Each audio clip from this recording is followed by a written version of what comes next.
Good evening. Welcome to Candidates Night. I'm Mary Ann Scally, President of the Belmont League of Women Voters. We're very glad to be able to sponsor this event every year. Tonight's event is a collaboration between the Belmont Media Center and the League of Women Voters of Belmont.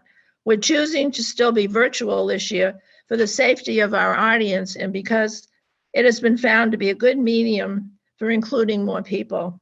For those watching later on streaming video or cable TV, it is now 7 p.m. on March 23rd, 2023. The League of Women Voters is a nonpartisan organization and does not support or oppose any political candidate or party. The League encourages informed and active participation in government. We take action on specific issues, and after we've studied them, we never support or oppose candidates. Town election day this year is Tuesday, April 4th. Polls are open from 7 a.m. to 8 p.m. Every year, the Belmont League of Women Voters produces a voter guide, which is sent to every household in Belmont. This year, we were able to get them in your mailbox in advance of tonight's program, so you can follow along as the candidates are introduced. It is also available on the town clerk's website and will be available on our website, belmontlwv.org, very soon. If needed, a voter registration form and vote by mail application are included in the voter guide. Deadline to register is tomorrow, Friday, March 24th. Deadline to request a ballot is Friday, March 31st. Please file your request early to allow time for your ballot to be mailed to you and for you to return the ballot so it reaches the town hall by the close of the polls on election day. The town clerk has a mailbox outside the town hall if you'd like to drop off your ballot instead of mailing it. The League of Women Voters is providing rides to the polls on election day. Call or text 617-771-8500 if you need a ride. New this year, we'll also introduce some information about town meeting on the last page of the guide. Now, at this time, I'd like to introduce the moderator for this evening, Debbie Winnick from the League of Women Voters Cape Cod area. Debbie is a town liaison for Orleans and past president and voter service chair of the Needham League of Women Voters. She's a trained League of Women Voters moderator, and we've been fortunate to have Debbie serve as our moderator in debates many times. And now I am moving the program over to you, Debbie. It's all yours. Thank you, Mary Ann. And thank you, Belmont. It's nice to be back. I wish we were in person, but it's very easy for me to participate sitting in my basement on Cape Cod. Good evening to all of you. I want to join Mary Ann in thanking you all for attending and for watching at home, with a special thank you to all the candidates who are running this year. I'm glad to be here to help the Belmont League of Women Voters conduct this Candidates Night.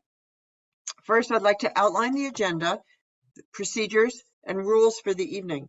We'll start with candidates for town meeting member. Due to the virtual format, similar to the last couple of years, 92 of the 132 candidates for town meeting member have created videos to introduce themselves to you. These videos are organized by precinct in ballot order, so you can follow along if you have your voter guide handy.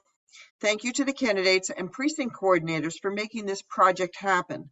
Thank you to Belmont Media for editing all the videos together, including one that was done just before we went live tonight. Candidates will state their name, address, and share a couple of issues important to them. Then, uncontested candidates for town-wide offices will be introduced in ballot order to make a 2-minute statement and answer questions. Next, we'll meet the candidates for contested office for town-wide races.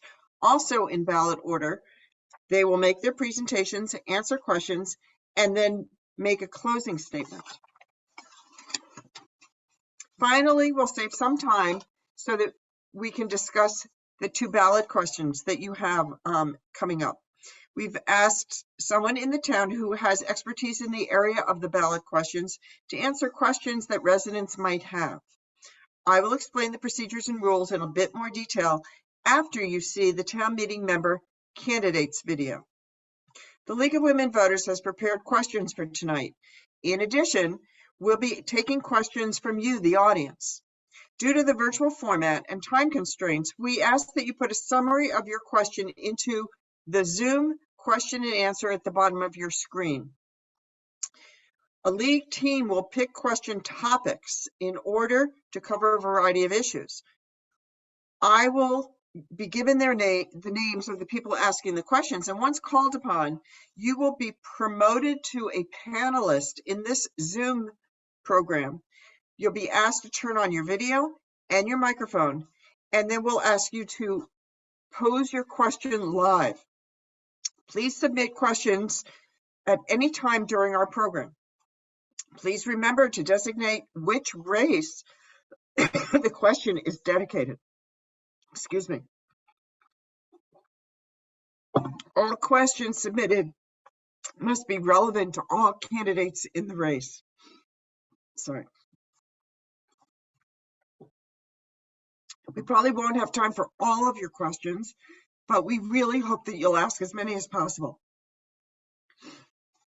The Belmont League of Women Voters has created a video timer to remind our candidates of the remaining time for their answers and statements. While you, the audience, won't see the timer, all of our candidates, and I will. The time will change from purple to yellow when there are 15 seconds left, and to red when we reach stop. I will respectfully ask that when the time is up, you, as a candidate, you finish your last sentence and stop speaking. Our program should end around 9:30. In order to get to all the different races on the ballot, we apologize in advance if we're not able to get to all of your questions. If you are tuning in by Zoom, captions are now available at the bottom of your screen. If you'd like to turn them on or make them disappear, go to the bottom of your screen with your mouse next to Q&A, and you will see two C's, two capital C's, CC. If you click here, you will see an option to show captions or hide captions. If you don't see that, choose the three dots, which opens more options. On most devices, you should also be able to click subtitle settings to change the size of the captions. While this might not be perfect, we hope this service will be an asset to those who need it. Sorry, but it is only available if you're joining us in Zoom. We will now welcome candidates for town meeting member by showing this video.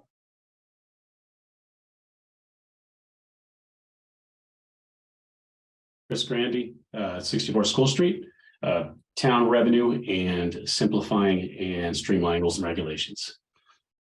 Hello, I'm James Knight at 55 Watson Road, and my priorities are schools and housing. Hi, my name is Larry Link, 49 Orchard Street. I'm focused on long-term financial planning in a disciplined manner for the town, reduction of traffic, and safety for pedestrians. Hi, I'm Jeffrey North at 138 School Street, and I care about fiscal discipline and adopting the recommendations of the Collins Center report. My neighbor is Matthew Taylor, 59 Edgemore Road. I'm a parent of two, focused on explaining and exploring our school and town operations, and specifically in Precinct 1, Concord Avenue traffic and effects. Hello, I'm Alex Thurston at 101 Baker Street, and my current priorities are zoning and economic development. Hi, I'm Olu Mackinday Adiagbo at 80 Douglas Road. My priorities are schools and having a bikeable town. Hi, I'm Dylan Callahan. I'm at 13 Underwood Street, and two of my top priorities are reducing housing costs and building the community path. Good evening, I'm Adam Dash, 12 Godin Street. I'm interested in the budget and infrastructure. Hi, I'm Rachel Hirsch, and I'm at 256 School Street. My top two priorities are schools and business development. Hi, I'm Dawn McCarran. I'm at 70 Beckett Road, and I'm interested in a plan for the roads and also a balanced budget for the town. Hi, I'm Kelly Michaud. I live with my family at 11 Stone Road, and my top two priorities are schools and traffic safety. Hi, I'm Kristen Nelson Patel at 82 Trowbridge Street, and my top priorities are sustainable upkeep planning for the town infrastructure and traffic safety. Thanks for joining Precinct 1. We have 15 candidates this year for 12 seats. Thank you to everyone who participated.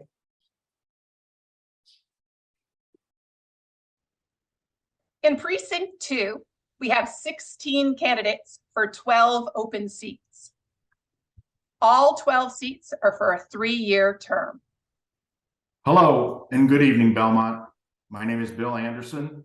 On the ballot, I'm listed as William H. Anderson. I live at 76 Stony Brook Road, and my priorities are the controlled growth of both spending in the tax levy and our fair allocation of our town's scarce resources across all of our needs. Hello, my name is Kelly Higgins. I live at 11 Garfield Road, and my 2 priorities are fiscal responsibility and zoning. Hi, I'm Jeff Levenshires of Woodbine Road. My top 2 priorities are Belmont quality of life, which means good schools and environmental protection, and effective government. Thank you. Hello, Belmont. My name is Barry Lubarski at 257 Rutledge Road. My issues that I'll be focusing on is ensuring transparency in our government and making the government work for the best interest of our residents. Thank you. Hello, Belmont. My name is Peter Magny. I live at 140 Radcliffe Road.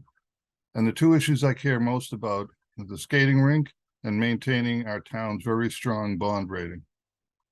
I'm Elizabeth Fallon Weintraub. I live at 51 Prentice Lane, and I feel most strongly about supporting our schools and other public resources, including the rink, parks, fields, etc. Hi, my name is Taylor Yates. I live at 85 Lawrence Lane. I care about both ballot questions, which makes me a yes on the rink and a yes on appointed treasurer. Hi, Belmont. I'm David Zipkin. I live at 137 Claflin Street, and I care very much about ensuring strong educations for our kids and finding new sources of revenue for the town. Good evening. My name is Ed Barker. I'm listed as Edward P. Barker Jr. on the ballot. I live at 21 Garfield Road. My issues of interest and importance are improving the fiscal management in town and maintaining the excellence of Belmont Public Schools, and I ask for your vote.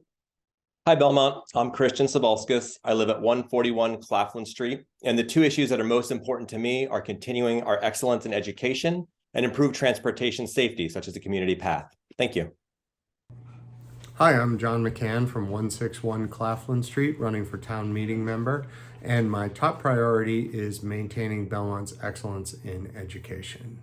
Hello, Paul McDonald, 595 Concord Ave, and my top priorities are modernizing our zoning code and fully funding our schools to support all students. Thanks.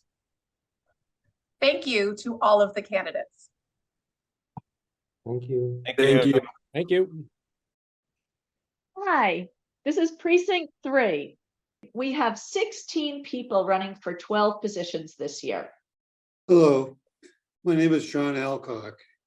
I live at 5 Staples Way, and I care about the capital budget and the public safety departments. Thank you. My name is Liz Allison. I live at 69 Pinehurst Road, and my priorities are reducing the mismatch between town revenue and resident aspirations and building a new rink. Hi, I'm Sue Bass. I live at 530 Concord Avenue, and my priorities are traffic and open space. Hi, I'm David Chase. I live at 14 Waverly Terrace, and my priorities are housing, schools, and transportation. Hi, I'm Rachel Heller. I live at 44 White Street. My priorities are affordable housing and fostering vibrant commercial areas and main streets. Hi, my name is Ann Jansen, and my priorities are education and sustainability, including restoring an urban forest. Hi, my name is Ralph Jones. I live at 56 Summit Road, and my concerns are traffic control and environmental infrastructure. Hello, my name is Mary Stearns, and I live at 15 Winthrop Road, and my concerns are an interest in maintaining our excellent schools and the fiscal condition of the town. Hi, I'm Christine Dunn, and I live at 15 Blake Street. I care deeply about championing our excellent public schools and also supporting the infrastructure projects that will sustain our community into the future. Hi, my name is Meryl Junek, and I live at 14 Royal Road. I care most about education and being an inclusive and welcoming community. Hi, I'm Bob Sarno. I live at 30 Waverly Terrace. 2 issues I care about are maintaining Belmont's financial health through careful budgeting and expanding our commercial tax base to ease the burden on our residents. Hi, I'm Kate Vigor. I live at 3 Thomas Street. My main focuses are our wonderful schools and also increasing our tax base. Hi, my name is Zheng Yue, 151 Waverly Street. My top 2 issues are our school. I'm a parent who's also running for school committee, and long-term fiscal planning and budgeting for our town. Thanks for coming. Bye. Bye. Bye. Thanks, everyone. Bye. Hi, everyone. My name is Laura Vanderhart. I'm the Precinct 4 coordinator for the town meeting parade on Zoom in 2023. This year in Precinct 4, we have 12 candidates running for 12 positions, and we have 2 of those 12 with us today, Rose O'Neill, who's an incumbent, and Jordan Hampton, who's new. And now we also have a 1-year position open and 2 people running for that. One of those people is with us today, and that's Rachel Watson. So without further ado, I would like to introduce our 3 candidates. Hi, I'm Rose O'Neill, 77 Maple Street, preserving green space and community. Hi, I'm Jordan Hampton, 52 Agassiz Ave, education and community enhancements. Hi, I'm Kathy Posey. I live at 20 King Street. My priorities are supporting our schools and teachers and ensuring safety for our pedestrians, cyclists, and drivers. Hi, I'm Rachel Watson, 73 Hull Street, education and business zoning in Belmont. Thank you, everyone.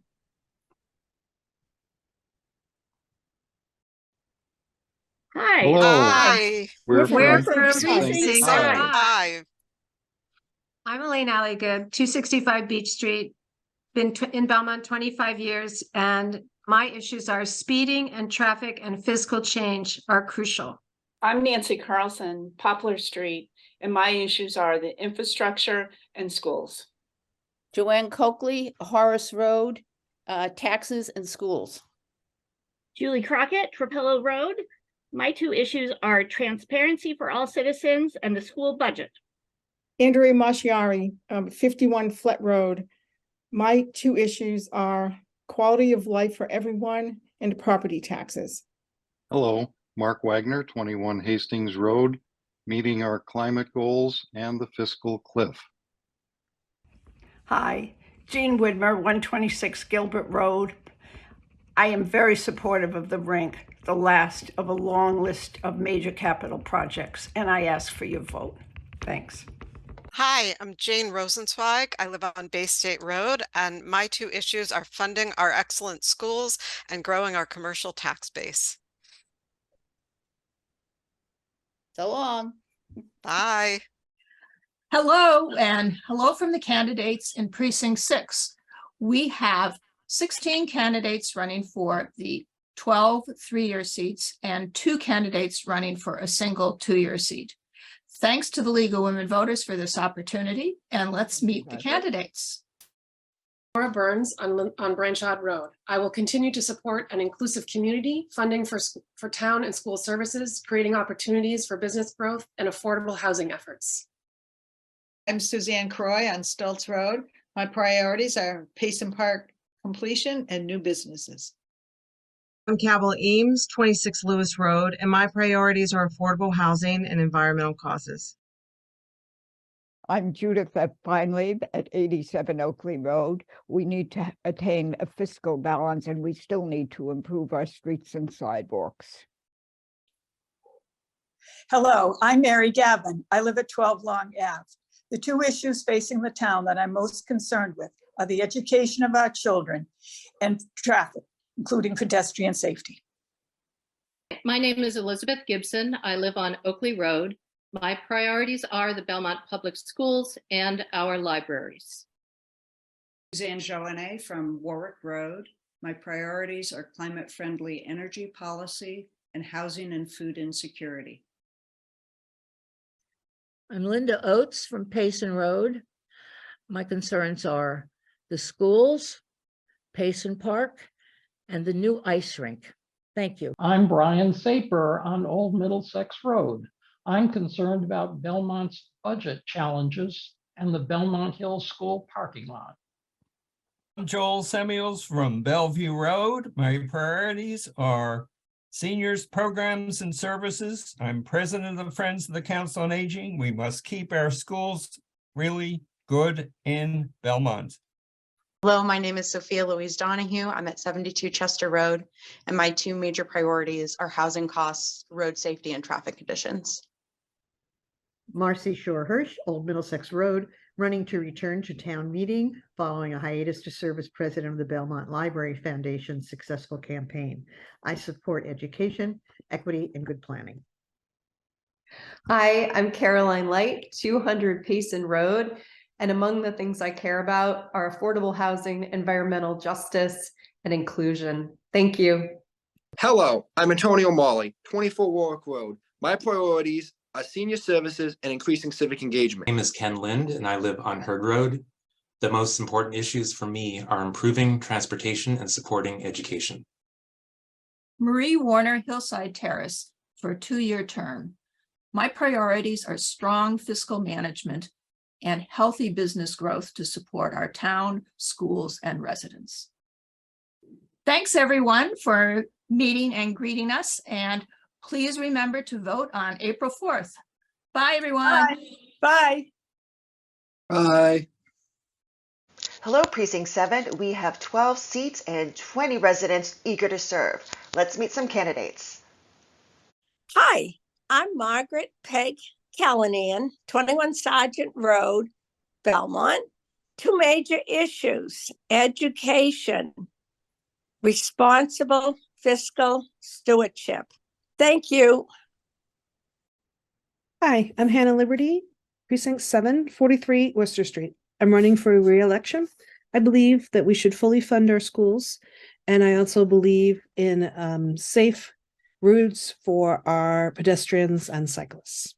Hi, I'm Benny Mishulam. I live on Newton Street in Belmont, and I hope to have your vote for town meeting member in Precinct 7. I'm most interested in continuing my work on affordable housing and making sure that Belmont grows its property tax base by supporting economic development. Thank you very much.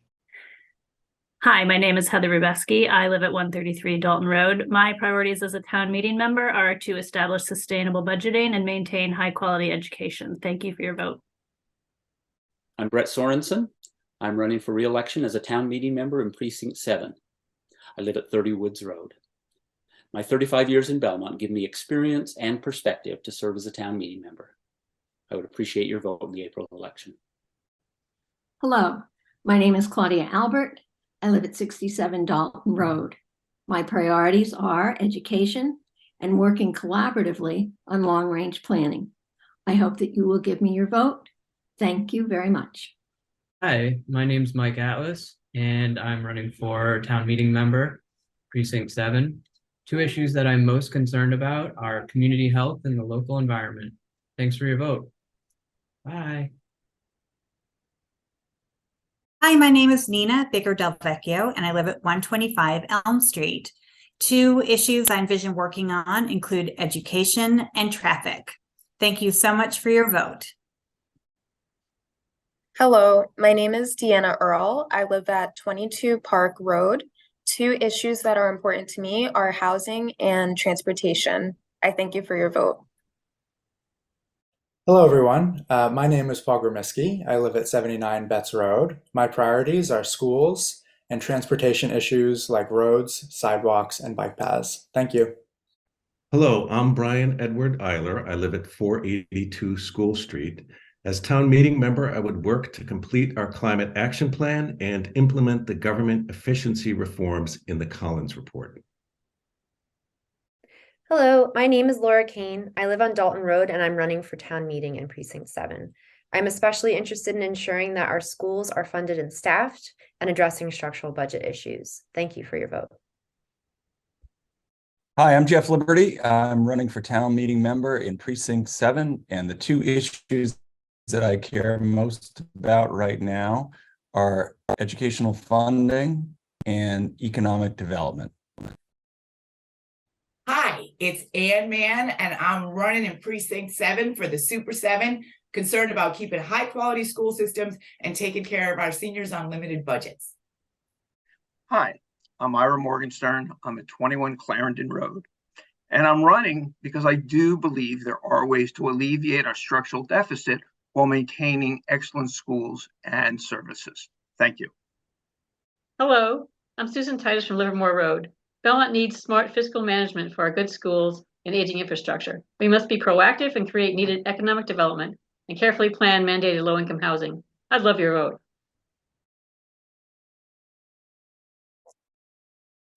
Greetings from Precinct 8.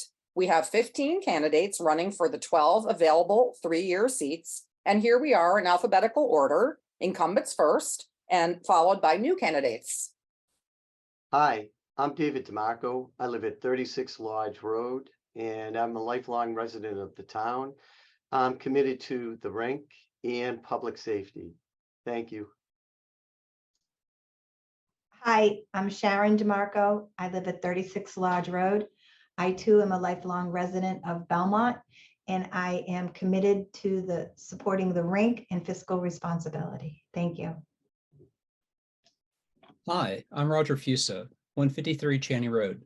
2 issues I focus on are economic development and the schools. Thank you. Hi, Allison Lenk at 145 Sherman Street. Most important is addressing the fiscal crisis through increased accountability, responsibility, and transparency to keep Belmont welcoming to all. Thank you. Hello, I'm Caitlin Madevu-Matson. I live at 32 Frost Road. My focus is excellence in education and smart investments. Thank you. Hi, my name is Kara Morin, and I live at 153 Channing Road. 2 things that I'm committed to are special education and public safety. Hi, I'm Angus Abercrombie, and I live at 79 Wynn Street. I'm running to protect our environment and build a sustainable budget. Hello, I'm Kate Delawari, and I live at 55 Monroe Street. I'm committed to investing in and appropriately funding our schools and diversifying our town's commercial tax base. Hi, my name is Alexandra Hauk, 345 Cross Street. The issues that concern me are the public schools and expanding our economic tax base. Hi, I'm Ted Teakin, 105 Farnham Street. I've lived in Belmont for over a decade with my family. I care about schools and making sure the town has enough revenue to maintain a balanced budget.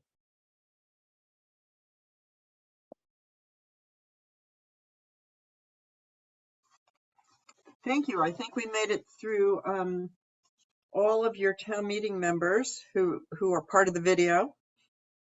Now it's time to look at the uncontested townwide races in ballot order. Candidates will be offered 2 minutes to make an opening statement and then 1 minute to answer questions. There's no requirement that our candidates use all of their time. There will be no closing statements from candidates in uncontested races. As of now, there is no candidate for treasurer. In ballot order, we'll now introduce candidates for moderator, select board, board of assessors, board of cemetery commissioners, board of health, housing authority, trustees of the public library, and municipal light board. Mike Widmer, candidate for moderator. It's a 1 seat for a 1-year term. Will you please unmute and turn on your video? There we go, Mike. Nice to meet you. As soon as you're ready, please start with your opening statement. You have 2 minutes. Good evening. I'm Mike Widmer, Town Moderator. Thank you to the League and thank you to the voters of Belmont for re-electing me each year.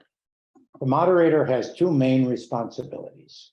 First, the planning for and moderating a town meeting. And second, appointing members of the warrant committee and other committees that serve town meeting. Town meeting is made up of 295 individuals who volunteer their time and experience on behalf of Belmont.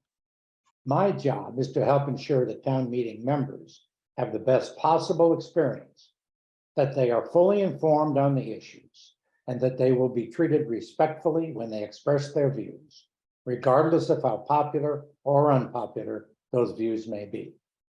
In preparation for town meetings, I collaborate extensively with town officials, so that presentations and materials are clear and focused. And I do the same with sponsors of citizens petitions to afford them the best opportunity to make their case to town meeting. At town meeting itself, I strive to strike the right balance between allowing a full discussion of important issues while ensuring that debate is informative, focused, and civil. Finally, in my committee appointments, I work hard to identify individuals who are both talented and impartial and who understand that their goal is to serve the town. I intend to explore the possibility of holding hybrid town meetings, though current state law does not allow for such meetings. The logistics and quality of a 350-person hybrid meeting pose a major challenge. Nevertheless, our recent successful virtual experience has underscored the importance of ensuring equal access. In the meantime, we will return to in-person meetings this spring in the new high school auditorium. Several of us visited the auditorium yesterday, and I am confident that we can hold safe meetings there. Thank you. Thank you very much, Mike. So you you answered the first question in your opening statement. If you would like to expand at all, the question is, what is your position on in-person, hybrid, and remote meetings? I'm a creature of town meeting going way back before I became moderator. And so I think there's a high value in in-person meetings. At the same time, we have seen in the last 3 years with virtual meetings that there is a value in providing greater access for people who otherwise could not meet in person. So the question then is a hybrid meeting, as I mentioned. State law does not allow for that at the moment, but it will likely be changed. The challenge for Belmont is that we have an exceptionally large town meeting. So between town meeting members and staff, you're talking about 350 persons. So this is not a 25-person hybrid meeting. However, I intend, as I said, to explore the possibility of a hybrid meeting, and I will certainly keep town meeting members and the public informed of those efforts. Thank you. And you also spoke a little bit to this question, which is, how do you appoint committees? Do you endeavor to have all points of view represented? Where do you find the individuals to appoint? Finding the right individuals for committees is a very serious undertaking. I do extensive outreach, formally and informally, talking to leaders, new groups, and so forth, encouraging people to apply. The committees I appoint are committees of the legislature, that is town meeting, particularly the warrant committee and the new comprehensive capital budget committee. I look for people who are willing to work hard, who are impartial and balanced. These committees are meant to provide expertise and analysis, and so I don't look for particular political points of view. In fact, those are discouraged as part of the debates in those committees. But I am looking for a new generation of people who are seeing that many long-term dedicated individuals are retiring. And so I am seeking, while I am still moderator, a new generation, and including diversity. Thank you. And as the final question, is there any thing that you would like to add to what you have already told us? I'm troubled by the divisiveness in the US, in the world, but in particular, of course, Belmont. And I mean, I've lived here with my wife, and we've raised kids, and so I'm deeply committed to the town. And there's always been some divisiveness, and it has spiked at different times in the 45 years that we've lived here. It's certainly spiking now. And so I am concerned about that. And a combination of the sort of COVID reaction, if you will, and short fuses and our budget problems are making it very difficult to reach agreement on tough issues. So I would ask citizens to be as civic-minded as possible and keep their debates civil, and not personal. And that's certainly the goal at town meeting. Thank you very much. And thank you for running again. Thank you. It is a tough job. Thank you, everybody. And we are now going to move to our select board candidate, Elizabeth Harmer Dion. I don't know, am I pronouncing You your got it name? exactly right. Can you hear me? Yes, I can. Thank you. Very good. Thank you. Okay, would you give us your 2-minute opening statement, please, Elizabeth? Yes. Good evening. I'd like to thank the League for giving me this opportunity to introduce myself and my goals. If you'd like to know more, please go to my website, elizabethforbelmont.com. I am Elizabeth Dion, and I'm the only candidate for Select Board this year. Who am I, and why should you vote for me? My husband Keith, our 4 children, and I moved to Belmont in 2011. We joined a wonderful community, and we've loved living here. I'm an attorney with experience in corporate finance, real estate, and special education law. But I've also spent many years deeply involved in Belmont town government, including representing Precinct 2 since 2016, sitting on the warrant committee since 2017, and chairing the Community Preservation Committee since 2020. Belmont has many wonderful assets, diverse residents, excellent schools, beautiful open spaces. But we face a fundamental challenge that threatens to negatively impact our quality of life, not to mention our property values. I'm talking, of course, about our structural deficit. Belmont's recurring expenses consistently outpace our recurring revenues. We plug this budget hole year after year with cash reserves and pandemic grants, but those stop gaps won't be available forever. In fiscal year 2025, Belmont may well face a fiscal cliff, a funding gap we don't have the resources to address. If that happens, we'll have to pass a tax override or make drastic cuts to essential services like public safety or education. I don't want to see that happen. Like all of you, I want a thriving town with world-class schools and excellent town services. But achieving progress in any area, education, public services, the environment, is impossible without first securing Belmont's fiscal stability. We need to build a solid financial foundation now to ensure our town's success in the future. It's time for bold action. If you support this vision of a thriving Belmont, please give me your vote on April 4th. Thank you. Thank you. Elizabeth, your first question. In the Belmont Citizens Forum, you mentioned financial inefficiencies in the town. Can you please elaborate, and how would you begin to address these issues? So the first and most obvious, and this is one that I've worked on for a number of years, would be the Belmont Retirement Board. We do not control the retirement board. It is independent. They have chosen not to fully vest the town's retirement fund, which is about $150 million in PRIT, the state-run fund, which over the 35 years of the fund has had superior returns to Belmont. You have outlier years. We outperformed in 2022, but if you outperform 1 year and don't 6 over the life of the fund. They also have outsized expenses. And again, this is an independent body, but the select board does manage appointments, at least some appointments. So we have the opportunity to appoint a new member as of July 1st, and then a second appointment may well come up in January. That gives us an opportunity to appoint candidates who will preserve assets. We're not going to negatively impact pension benefits, but we can get superior returns and more efficient running of the system. Thank you. Thank you. How do you propose to get support for zoning changes to meet the new MBTA requirements? MBTA provides a really remarkable opportunity to rethink Belmont. I know we've all had friends, family members not be able to afford to live here. So I hope that we can embrace this as an opportunity, even though change is difficult. What I can say is that we zone for 1,600 additional units and do not ensure 2 things. First of all, that it's mixed use.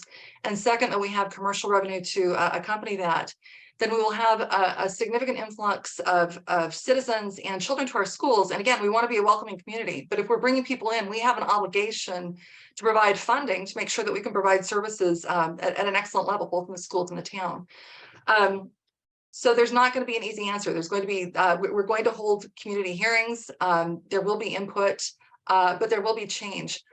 What I will say is, as I've spoken to people across Belmont, there is a will for Belmont to move into the future and secure a functional commercial tax base to fund our future. Thank you. One of the dire needs of the town is the lack of a town planner. How can the select board help to address this need? The first thing that we need to do is make sure that we are providing for adequate staff in the Office of Community Development. We have frankly starved a lot of town departments in recent years. It's a result of fiscal constraints and the failed override in 2021. To not adequately fund Office of Community Development is what I'd call penny wise and pound foolish. We really need to invest in this office. I think one of the challenges we have with attracting a really fabulous town planner is the lack of support staff. And so I am committed as part of the override, which unfortunately I think we're going to have to ask for next year, to make sure that we've got adequate staffing and funding in that office. We also are involved in an effort to rewrite, especially the business portion of the zoning code. I would hope this would actually be an exciting opportunity for a town planner to really put his or her mark on Belmont's future. Thank you. And is there anything that you would like to speak to that we haven't touched upon yet? I have great admiration for moderator Mike Widmer. He has been a wonderful public servant. And I do agree that divisiveness is troubling. But what I'd also like to say is I started this race with a lot of anxiety, not necessarily something I wanted to do, something I felt more compelled to do to serve my community. As I have spoken with people across Belmont, I am much more optimistic than I was when I began this race. There really is a reservoir of goodwill, a reservoir of love and affection for this town. And also, because we're in a crisis, we're at an inflection point where people really do want to see change happen, really do want to see us secure our financial future. And so I've actually got a positive vision of what I think we can do together. And again, in speaking with residents across the town, I think there are more reserves of goodwill. That which unites us is greater than that which divides us.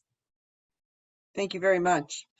We are going to move on to the next race on the ballot, which is treasurer. As a reminder, there is no candidate for treasurer. However, there is room for a write-in candidate. Now that I've said that, we'll move on to Board of Assessors. Unfortunately, Robert Reardon, candidate for the one seat for the 3-year term, has a Somerville Homeless Coalition event this evening and can't join us. Patrick Joseph Murphy IV is the candidate for the one seat for a 1-year term, also has a conflict.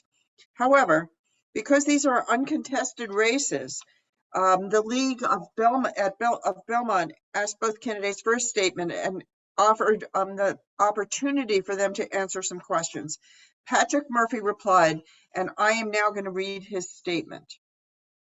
In his own words, he writes, "Good evening, my name is Patrick Murphy, and I am running for the 1-year seat for the Board of Assessors. I was appointed to the board last year and have been serving diligently ever since being appointed. I have a background in real estate law and have been a lifelong Belmont resident. I feel as though my background assists me with helping those who are seeking abatements for property taxes, as well as assisting the board with legal proceedings in an effort to try and assist those people in town who may need assistance with their tax payments.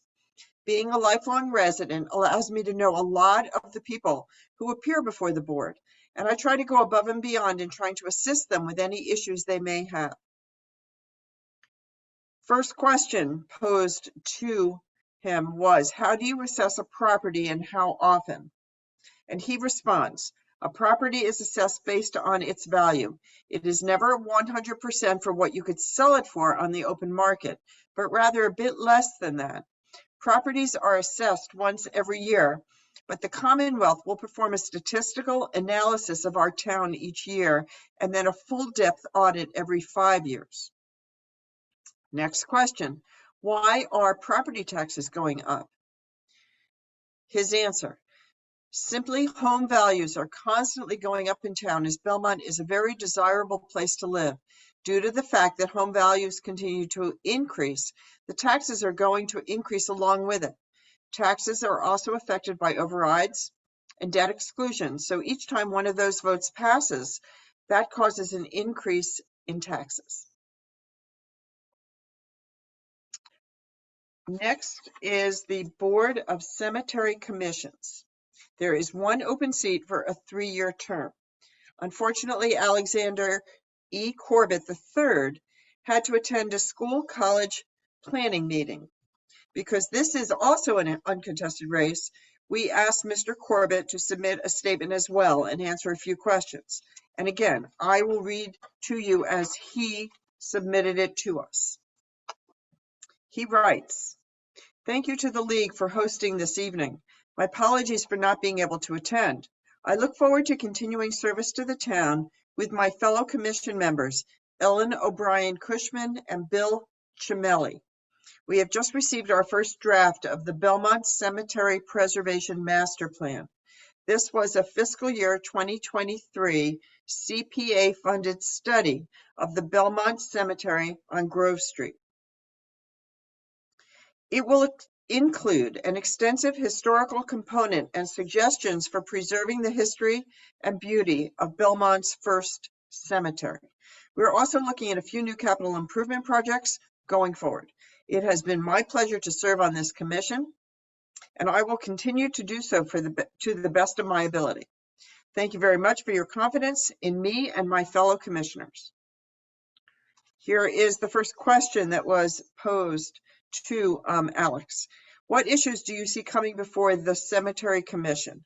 And he responds, "The ongoing CPA-funded project will help us identify and preserve the natural and man-made landscape features of Belmont Cemetery, such as determining how best to replace some of the many very large canopy trees that have recently been removed under the direction of the tree warden. Restoration of the lilac hedges and preservation of the wrought iron fencing and granite walls are also on our radar. We are also re-looking at our fee schedule and whether they are covering the current costs of the services provided."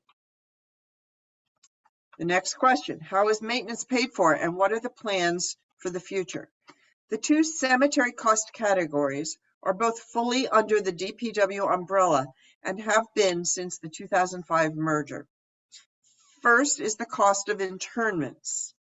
The commission sets the fees to cover those costs.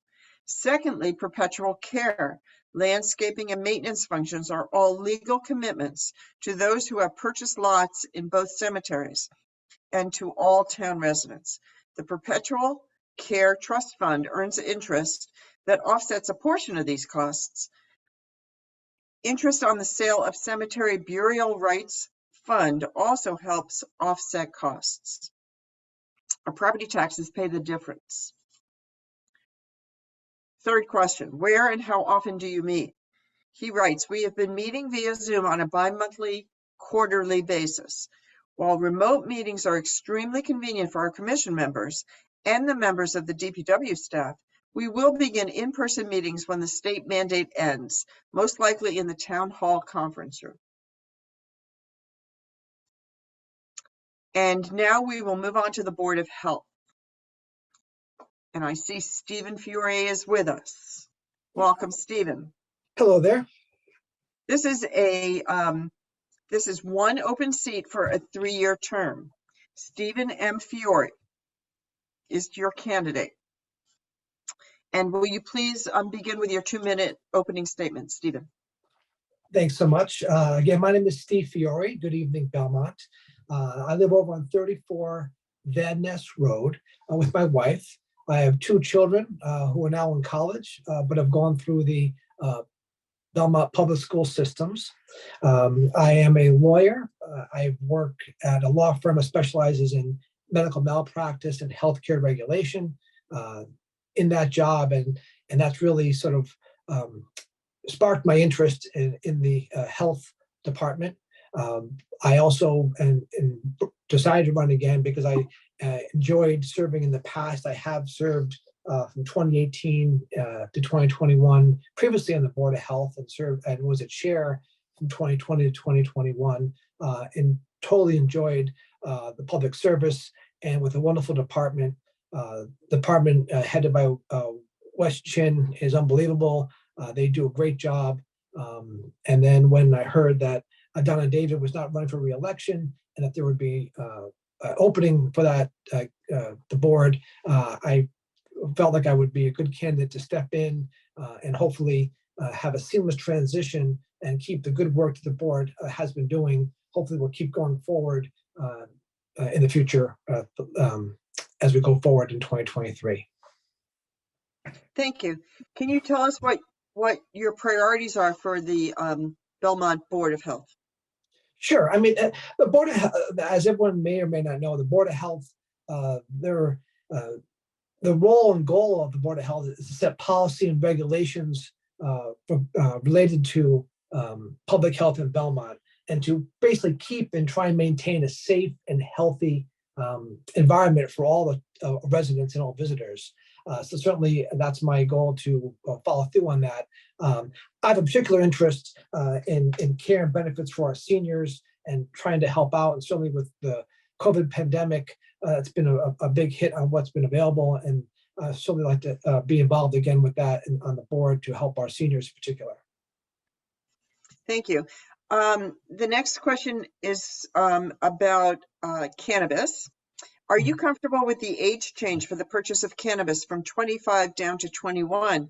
Do you support this change, knowing that town meeting voted to approve the sale of cannabis based on the age of 25? You know, that's a tricky situation. You know, the Belmont Board of Health and the department has always been ahead of the game, ahead of the curve. Back when there was tobacco flavored products on sale, Belmont raised the age. Way back when they were first having cannabis was getting involved, the board raised the age to 25, and now there are other factors and issues that make it difficult to support the age of 25. Mainly the fact that since then it's been legalized, and now 21 is the age. So although I would have preferences on certain ages, I do feel that the age requirement and the state and federal regulation is controlling. I think that's really what we have to go by. Thank you. And as a last opportunity, is there anything else that you would like to share with us? Nothing at all. Again, I just would appreciate the opportunity for public service. Where my wife and I and family love Belmont, and I'm happy and appreciate the chance to serve again. Thank you very much. And now on to the next race, which is the Housing Authority. This is one open seat for a 5-year term. Gloria Leipzig, am I saying that correctly? Great. Absolutely, you are. Gloria Leipzig is here with us. Will you begin by doing your 2-minute opening statement, please? Thank you very much. Yes, my name is Gloria Leipzig, and I'm running for re-election to the Belmont Housing Authority Board of Commissioners. The Belmont Housing Authority is home to 254 low and moderate income households in 3 properties. Sherman Gardens and Waverly Oaks, our senior developments, and Belmont Village, our family development. The Belmont Housing Authority is an important housing resource to our community. And as a commissioner, I've worked very closely with our staff and with the other board members to both stabilize and improve our management operations, to establish a very close working relationship with the BHA Tenant Council.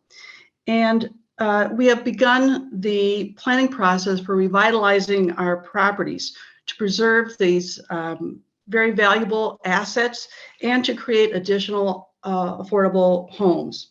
I look forward to continuing my role as a commissioner to promote the mission of the BHA, which is to provide safe, affordable, and quality housing to the residents of our community. Thank you. Thank you very much. Can you provide us with an update on the Sherman Gardens Rehabilitation and Expansion Project, please? Yes, Sherman Gardens, as many of you know, consists of 80 one-bedroom apartments. And when this was developed by the state in the very early 1970s, it was built as a 2-story complex. So this is again a development for seniors and those with disabilities. So half of those apartments are on the 2nd floor, and obviously it becomes very difficult for people to age in place in those circumstances. We are looking at redeveloping that property, and we are we have employed the Cambridge Housing Authority's planning department as to work with us to develop plans that will look at creating new housing there for those 80 seniors that currently live at their property, as well as creating additional affordable housing apartments. We're looking at this as probably a mid-rise building, as well as some low-rise housing for families. And how would that be funded? This will primarily be funded through state funding and other agencies that provides funding for affordable housing. It'll probably be also involving low-income housing tax credits. One of the reasons we are so happy to be working with the Cambridge Housing Authority is that they have redeveloped at this point, almost all of their properties in Cambridge, and they are very familiar with financing. And that's exactly the kind of skills that we need to make sure this probably close to $70 million project goes forward. Thank you. And as we're talking about financing, the next question, we understand the state underfunds maintenance on state-owned housing in Belmont. Can you elaborate? Yes, it does. It's very disappointing that the state continues to underfund the operating expenses for public housing. And that's not just in Belmont, it's throughout the state. I was very disappointed to see that, in fact, Governor Healy's newest budget level funded public housing operating. And I'm certainly hoping that we can work with our local representatives in the State House to certainly improve those numbers going forward. It's just not adequate. Thank you. Please explain the process that people need to go through to receive subsidized housing in Belmont. Primarily, they need to complete an application. They need to be, so there are a couple of different things. They need to be income eligible, and they need to be to complete an application for state public housing. There's a central application process, and it's a pretty basic application. And I would encourage anyone who would like to get use this resource to contact our management office at Belmont Village, and to if anyone needs help, they will certainly help you fill out an application. And is there housing available for people who are not currently in housing if they're eligible? There's a very long wait list. There's not enough public housing. Again, it's a very valuable and scarce resource. That's one of the reasons why when we look at redeveloping Sherman Gardens, and in time we hope Belmont Village as well as Waverly Oaks, we hope to create additional affordable housing for the people of Belmont, because we know that there is a great need based on the housing production plan that was put together in 2018, and I believe this comparable results will occur in the housing production plan that's being developed currently. Thank you. Is there anything else that you'd like to share with the community? Well, I think that, you raised the issue of the redevelopment of Sherman Gardens, and I think that what I would like to say is there's a real need to redevelop that property. It is unsatisfactory for those that are currently living there, as well as for people. Again, we have to look at those living there in future generations, and we really will need town-wide support to make sure that development is completed.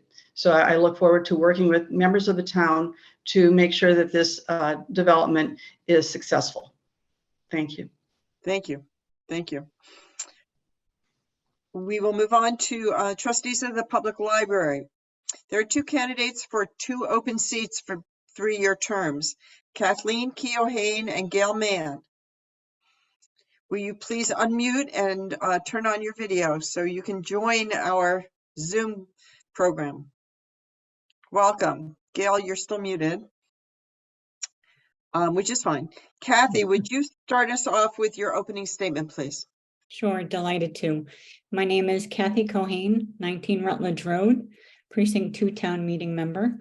I am running for re-election to the Library Board of Trustees. I've been fortunate to serve as vice chair of the trustees for the last 2 years and as chair for the 6 years prior. The next few years will be among the most exciting and challenging for the library as we navigate through a temporary service model and complete the design and construction of the new library building. I'm running for re-election to continue to serve our community, driving continued innovation in our library programs and services, and to help bring the building project to fruition for residents today and generations to come. Thank you. And Gail, your opening statement, please. My name is Gail Mann, and I've lived in Belmont since 1978. I'd like to thank the League for hosting this virtual event. I've been a trustee of the library since 2014. In fact, Kathy and I were elected at the same time and have been amazing colleagues through all that period. Our library is an incredibly important community resource. It services patrons of all ages and income levels. My fellow trustees and I are committed to completing the design and construction of a new library that will offer excellent programs and services that adapt to the community's changing needs and priorities in a safe, welcoming, accessible, energy-efficient building. Through the generosity of hundreds of Belmontians, corporate donors, and the Belmont Savings Bank Foundation, more than $5 million has been raised to date to defray the cost of the project to our taxpayers. I am committed to sound financial management of the library project and of the library's continuing operations. I ask for your vote on April 4th. Thank you. Now, the questions will be for both of you, and we'll rotate. Gil, this one comes to you first, but Kathy, you'll have your chance as well. When do you expect construction to begin on the new library? We think in the early part of 24. I think the borrowing is scheduled for around that time. Thank you.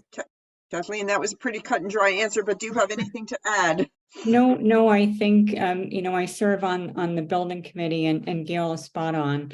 Our target is to begin construction in Q1 of 24 with a target to open the new building on Labor Day of 2025. Very exciting. It is. Yes, it is. What is the plan? So Kathy, to you first with this one. What is the plan for Belmont citizens to access library resources during the construction phase? Yeah, we are committed, as Gail mentioned, as trustees, we're committed to continuing to offer programs and services. We are working with the town as we speak. We had a meeting today to look at available space within the town that would be accessible and available for us to offer programs and services. So we are committed to doing so, and we are working through those plans and hope to be able to share that with the public in the forthcoming weeks. Thank you. Gail, anything to add to that? No, just that it will probably be located in more than one place, obviously, because you can't get tens of thousands of square feet in one place. And that we'll really be focusing on the most heavily used services and making sure that we make those available. It won't be 100%, but we're trying to take care of kids and seniors, and we'll do our best. Yeah. Thank you. Gail, is there any thought to expanding the hours and the use of the Benton Library during construction? Well, I don't know, Kathy, if we're prepared to say that. There is thought for sure, and Kathy is closer to the conversation. Yeah. I mean, I think we have a tremendous partnership with the Benton as it is today, and we're continuing those conversations about how we can expand that partnership during the temporary construction phase. We're actually working with many community groups, the schools, the town government, the Benton, to look at how to best utilize resources that might be available. But we have a wonderful relationship with the Benton today, and we look to expand and continue that in the future. Thank you. And Kathy, do you have anything that you would like to add that we didn't touch upon yet? Yeah, I would just like to offer that the library does have something for everyone. I know in challenging economic times with inflation, it is when people should really look at the library and see what else we have to offer. There's a wide array of materials, resources, computers. So please take advantage of everything that our library has to offer. Thank you. Thank you. And Gail, anything that we didn't touch on that you would like to speak to? No, I would second that, and to once again thank the community for its incredible generosity as we've tried to get this project finished. Couldn't have been done without everybody. Yeah. That's great. Well, thank you all. Thank you. And thank you, both of you. We are now going to meet a member of the Municipal Light Board. There's one candidate for a 3-year position. Andrew Mikado, will you please unmute and turn on your video?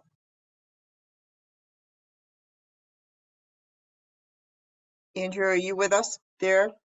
Okay. Now you're muted. I think we're just missing the video, Andrew.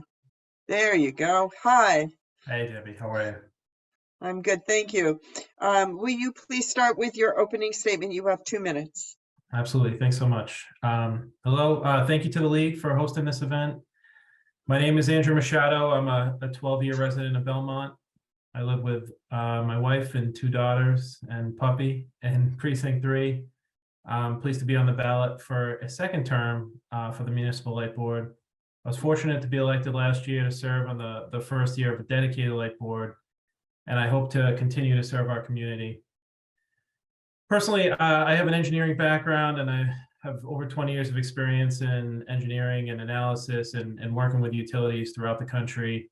I believe I have provided value this past year to the board and to our community by asking the right questions, researching key data, and collaborating effectively with all the stakeholders that come into play for this type of municipal light. Excuse me. My clients and friends, and I hope the current board and the leadership of Belmont Light would attest that I'm insightful and organized and hardworking. So I hope to continue to serve our community. Please consider giving me your vote this April. Thank you. First question, the board is new. As you said, it's 1 year old. How is it working, and is there anything you would like to see changed? I think things are going well. I think certainly with any new entity like that, there's going to be lessons learned along the way, but we've been fortunate to have a lot of institutional knowledge from participation in the advisory board that predated the dedicated light board. And so, and certainly we've had institutional knowledge within Belmont Light. So I think it's been a smooth process despite the relative infancy of the dedicated board. Thank you. Is there a plan to use the time of use rates going forward? And would you explain what that means, please? Absolutely. So time of use is a different style of rate design. So as an energy user in town, you might be familiar with like a volumetric rate where you pay by the kilowatt hour, right? Every kilowatt hour has a certain charge affixed to it, regardless of when that usage occurs or but time of use is intended to drive customer behavior to help reduce energy use during critical times.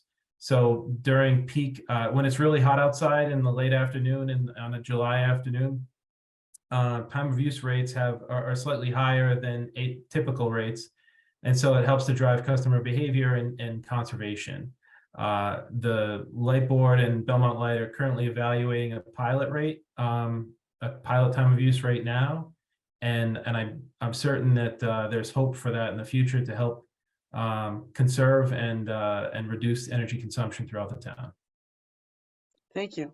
How can the board help Belmont to reduce its greenhouse gas emissions?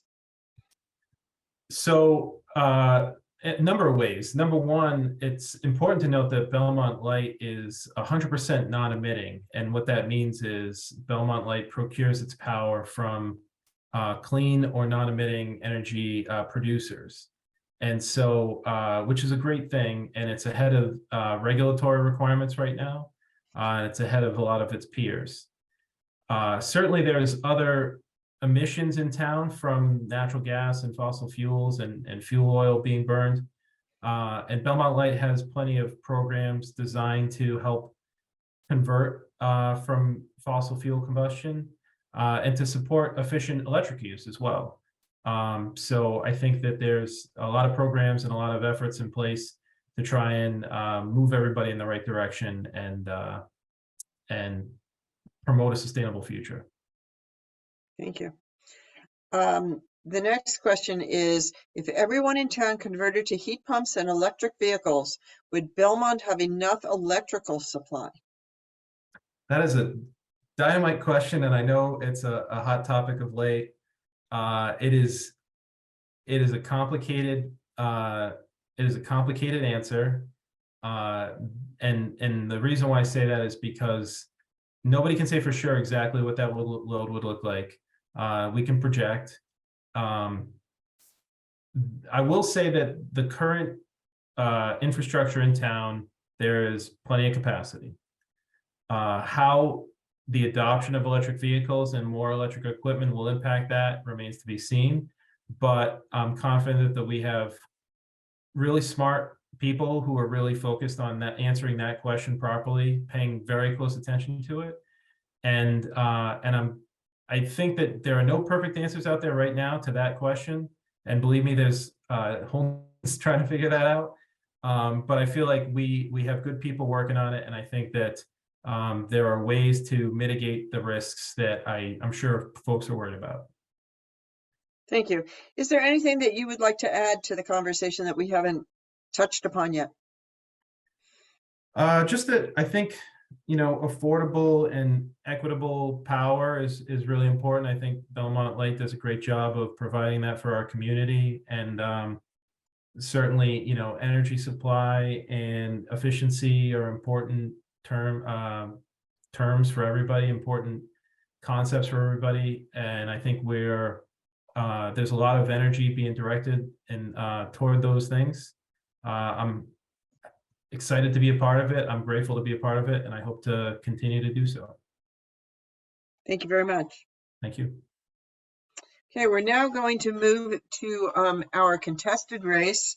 Candidates will have 2 minutes to make an opening statement, 1 minute to answer questions. If a rebuttal is requested, responses will be limited to 30 seconds. And a rebuttal is basically if you feel like a candidate has shared incorrect or information that needs to be corrected, not just to add more to your response. Candidates will then be allowed to make a 1 minute closing statement, and we will rotate the order of speaking. We are now going to meet the candidates for the members of school committee, which is the only contested race this year.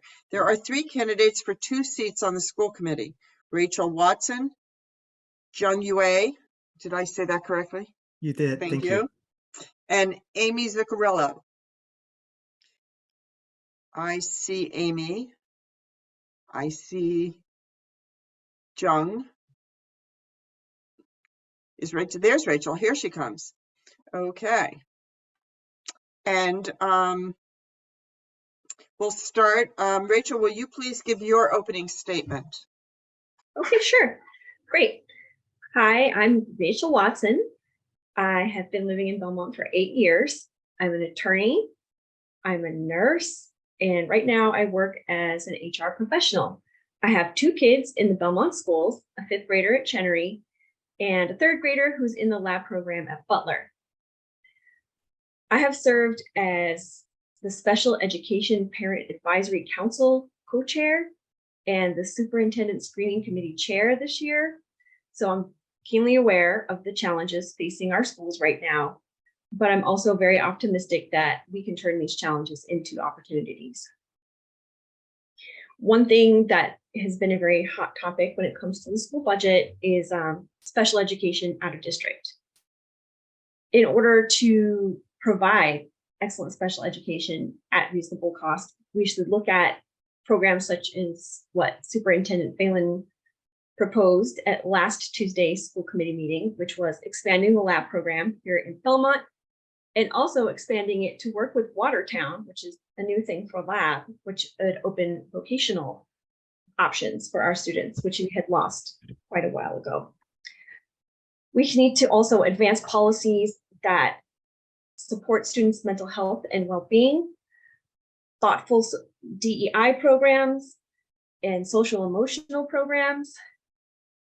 And we need especially to work on our communication, both within the school community and with the community at large. People need to know that what we're investing our funds in is a wise investment, and they need to understand why we need what we need. And that can't be done without proper outreach and clear communication about what's happening in our schools. And also it'll allow us to show off all the great things. Thank you very much. Okay, Jung, will you give us your 2-minute opening, please? Thank you, Debbie. My name is Jung Yue. I live in Belmont for a dozen years, moving here on a memorable Christmas day. I live here with my wife and 2 children.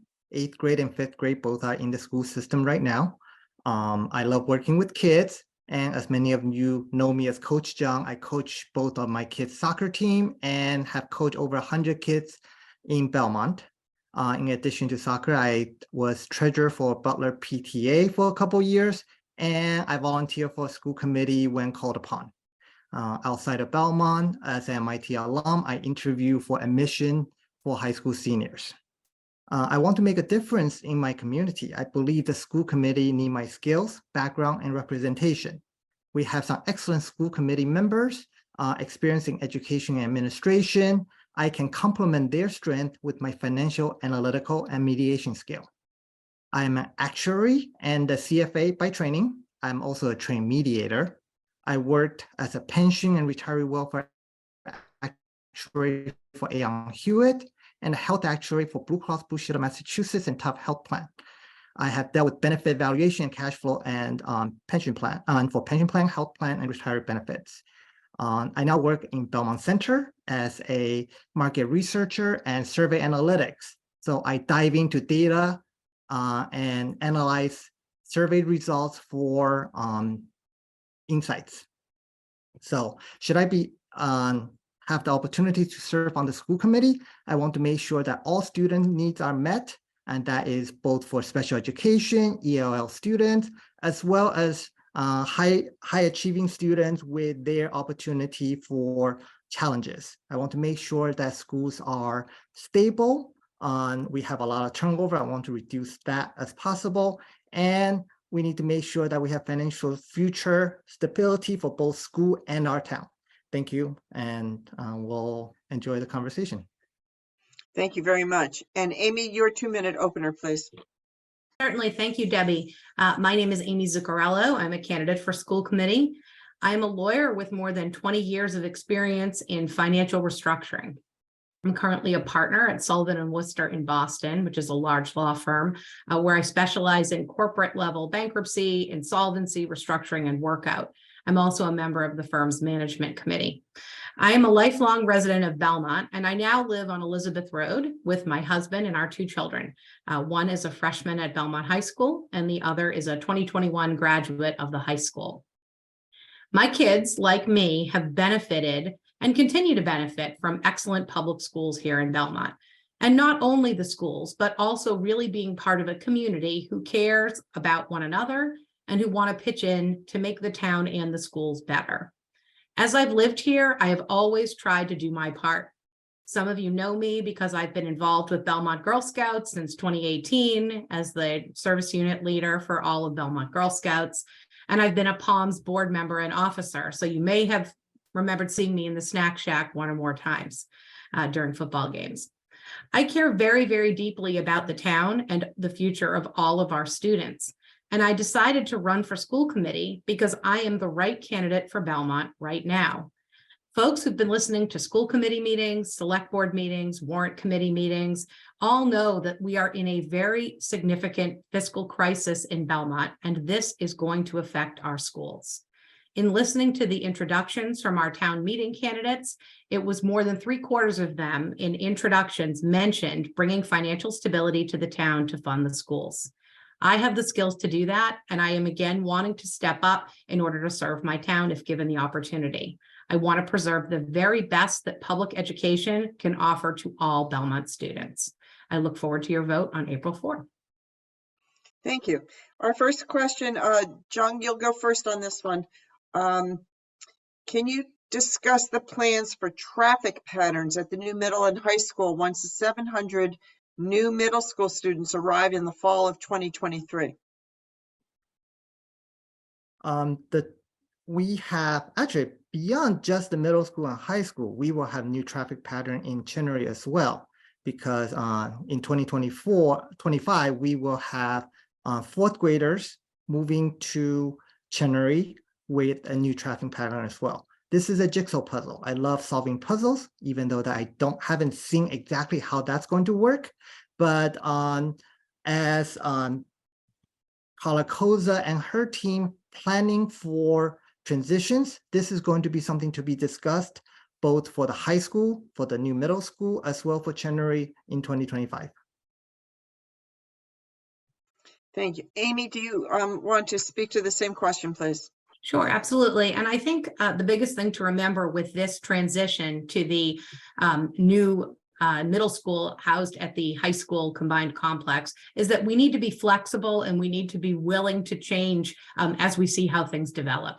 So it's like I have said many times, the best laid plans are only as good as they are when you think about how they're going to work, and that what you really need to do is be prepared, to call an audible if you need to and change plans once you see how they are working.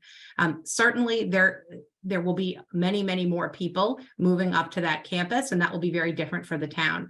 However, I'm very encouraged by initiatives to find ways for students to walk to school. There have been more discussion of additional busing, and I think all of those things have the potential to make this a very solvable problem. Thank you. Rachel, the same question, please.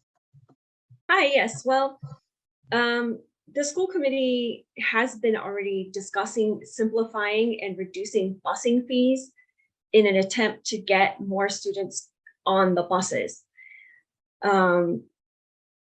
Historically, it's been kind of challenging in that families weren't necessarily that familiar with the routes. There was a really complicated structure. Some people felt it was too expensive.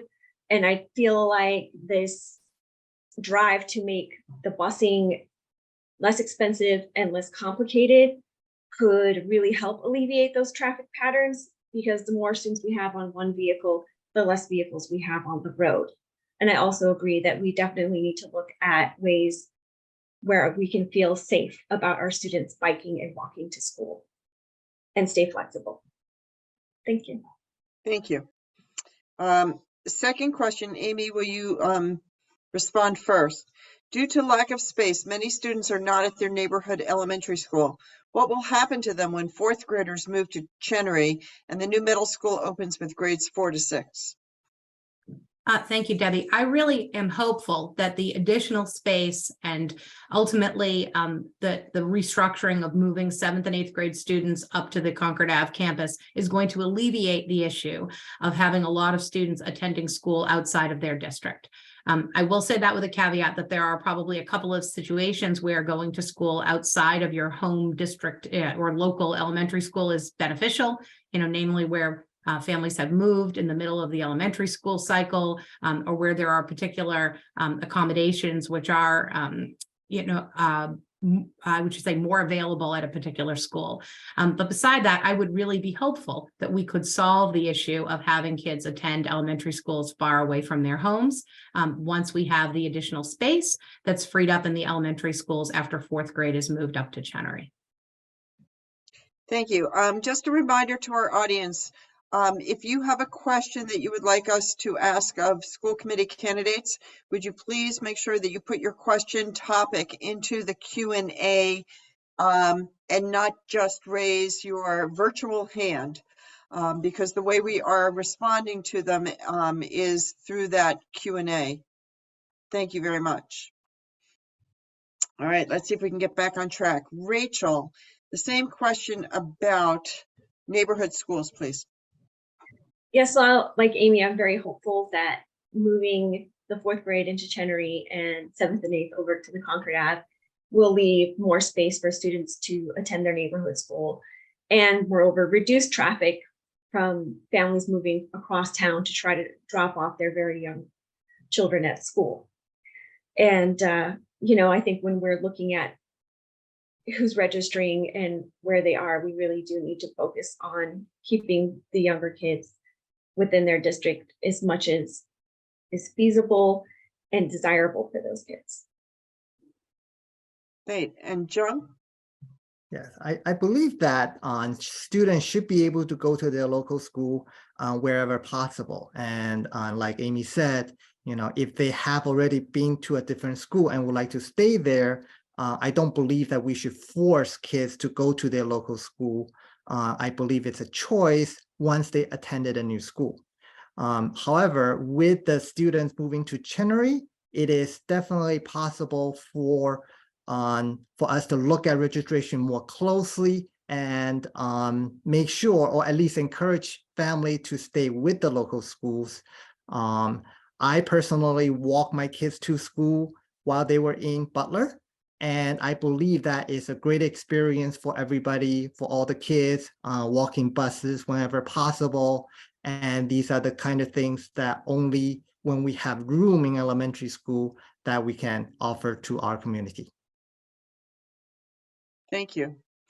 The next question, Rachel, you're up first for this one. What would your priority be for necessary budget cuts? Well, I have to say, when we're looking at budget cuts, we need to be very careful that we're not cutting things that are going to leave us in a worse position down the road. So there have been some talk of, say, cutting kindergarten aides. I'm very much against that. These are students who, some of them are their very first time in school. They need as much adult attention and sort of observation as they can get. There's talk of cutting a special education teacher, but meanwhile, on the other hand, there's talk of the cost of out-of-district costs for special education. It doesn't make sense to me to cut a special education just teacher in district while we're struggling with the out-of-district costs. So for me, I would look at the budget and look at where, if we must make a cut, that we're not going to put ourselves in a worse position later. Thank you. Thank you. John, question about budget cuts. Rachel already raised up great points about special education and other programs that should not be cut because we'll be just making the financial situation worse in the future. What we should be looking for are opportunity to gain efficiencies as well as temporary cuts that can be easily restored if we are able to pass an override next year. I believe that finding efficiency is the job of the individual principals. They know their school best. I trust their judgment on what is absolutely necessary and what could be reduced and restored later. But beyond that, I would strongly encourage the town to think hard about the soul of the town and how we can fund our school properly going beyond this year. Thank you. We have a question from an audience member. Oh, Amy, I'm sorry, Amy. I just want to make sure I had my chance to answer. Sorry, Absolutely, I didn't interrupt you. my mistake. I am very sorry. Amy, please share with us budget cut solutions. You're all waiting for my answer. So I guess I'll start really briefly with the review of what we can't cut, right? So, when we look at the original budget request from the school committee, we can actually see that there are really significant expenses there, which we are not permitted to cut, and nor should we cut. So things like special education out of district placements, that's obviously a fixed cost that there isn't anything we can do about in the very short term. Personnel costs under the BEA agreement, which are increased over last year, are also not things we can touch. The way I approach this when I work with clients is always to think about maximizing operational efficiency. And while I understand that Jung has said that we want to defer to principals about how schools need to be run, I agree that that is true to an extent, but it's very important that the school committee be willing to dig in to budget line items, line by line, to try to find ways we can maximize efficiency at the administrative level. Doing that means we do not have cuts that are student facing, and that's what's most important to me. Thank you. Sure. Now it's time to reach out to one of our audience members. Jim Propp has a question for you. Jim, would you unmute and turn on your video? Thank you very much. And you are on now. John, you're going to take this one first. Okay, thank you for taking my question. I'm the chair of Start School Later Belmont. Right now, the start times for the middle and high school are around 8 a.m. The American Academy of Pediatrics and the National Parent Teacher Association and many other organizations support middle and high schools starting no earlier than 8:30 a.m. What are your views on start times in Belmont? I believe, I believe on later start time is helpful, certainly for the teens when their body clocks start changing. And this is something that we have asked the superintendent candidate and the principal interviewed for the middle school. And these are the things that we need to figure out. And I believe that with the changing of the schools, splitting 7th and 8th into the middle school, there is a huge opportunity to actually figure things out to allow, better sleep schedule and hopefully recess as well. But in general, I believe it is a big puzzle because with transportation, buses, that we have to make sure that everything fit together. But I believe that later start time should be part of the discussion. Thank you. Amy, you're up. Yes, certainly. Thank you for the question, Jim. I think that this would be an excellent goal, and I would really like to look into it further. I mean, obviously, a couple of the big challenges, the logistical things like busing, which very well could be solved because we are making a move to the new campus up at the high school. But I have said several times, I think that the disadvantages of a later start time are direct effects on students when it comes to things like after-school athletics, after-school extracurricular activities, and the ability for students to access after-school academic support. So that's where the balance is in my mind, which isn't to say that it's impossible. As I think I've said a few times on this campaign trail, I'm an optimist and will always think that we can do it if it's something that's important to us. And I absolutely see the value of it. As you said, American Academy of Pediatrics says that 8 o'clock is too early. I also have 2 teenagers at home, and I can tell you 8 o'clock is too early. But so let's solve it. But again, being mindful of the student experience and making sure we preserve the things I just mentioned. Thank you. Rachel, can you respond to Jim's question, please? Sure. I like John and Amy. I agree that 8 o'clock's too early. I remember having to do that as a high schooler, and it was not good. But I think we should also be mindful of the different family setups we have in Belmont as well. I'm a single parent. I know I'm not the only single parent in Belmont. So if you say have a child in elementary school and you want to drive your middle schooler to school as well, things start to get really tricky. And even with having lowered bus fees, they're still not that cheap. So I think we need to be very mindful of how this is going to impact different families and make sure that there are avenues open so that there are practical ways for everyone to get to school on time. And like I said, not impossible, a great idea, but let's make sure that it works for everyone. Thank you. We have a question that came in that the individual asked I read. And Amy, would you answer this one for us first? Here's the question. Would each of you please describe your experience and qualifications in the management of a large budget, such as our 500 plus employee, $70 million school budget? Sure, happy to take that one first. So as I mentioned in my introduction, I'm a member of the management committee at my firm, Sullivan & Worcester. Prior to that, I served on the firm's compensation committee. We have a $100 million a year budget. So again, this is not a small organization.